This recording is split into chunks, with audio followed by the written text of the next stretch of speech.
beginning now, and from here on out, your Source for Sports will be the purveyor of no more timeouts. We are all sports all the time, and that's the way it's going to be continuing. It was a year ago this week that we took the air with the pledge very simply that we would bring you the most comprehensive sports news programming that you would find on television. And we've tried to do that in the last 12 months. In the last year, our staff has grown from just a handful to over 250 people at our headquarters here in Bristol, Connecticut. Each one of those people has had a lot to do with where we are today. In addition to the people here, a lot of other people around the country have played a major part in our development. From affiliated cable systems across the country to stringers and freelance people who have worked with us at our remote locations, they've all been a part of the ESPN story, a story that is becoming a phenomenally successful story. In addition, we want to send our thanks out to Walter Byers and the people at the NCAA for the great assistance they have given us in the last 12 months.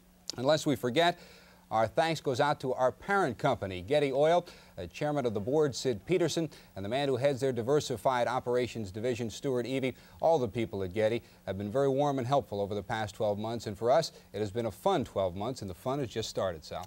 Yes, in just a relatively short period of time, we've been witness to several important developments in sports here on ESPN. Jim Simpson reported most of it, now he looks back on it with fondness.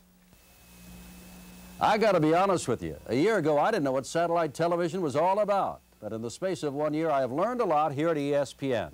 I guess the best way to tell you about my involvement with ESPN is to give you my own set of personal experiences. Collegiate football last fall. Oh, what a great season that was. Southern California went to LSU, #1 in the nation, and escaped in the last 32 seconds. A great game for Charles White, the Heisman Trophy winner. A couple weeks later, Alabama, then #1 in the nation, went down to LSU and escaped with a 3-0 ball game in the rain. I also saw Arch Schlichter of Ohio State. I saw Tennessee, a great coming team for this year. We moved then to collegiate basketball. Mark Aguirre and DePaul. Remember their early foot they showed? Then Larry Brown and UCLA, getting all the way to the finals before a former UCLA assistant, Denny Crum, won everything for Louisville. I was there. ESPN was there. Tennis, a great part of my first year with ESPN, starting with the Whiteman Cup.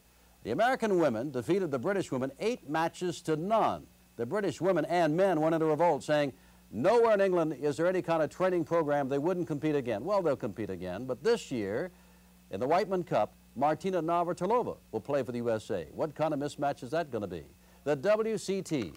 It took us on our tour throughout the United States and then to Rotterdam, Holland, Frankfurt, Germany, Milan, Italy, Monte Carlo, winding up with a fabulous 7 days in May. Jimmy Connors besting John McEnroe. We brought you all 7 days live.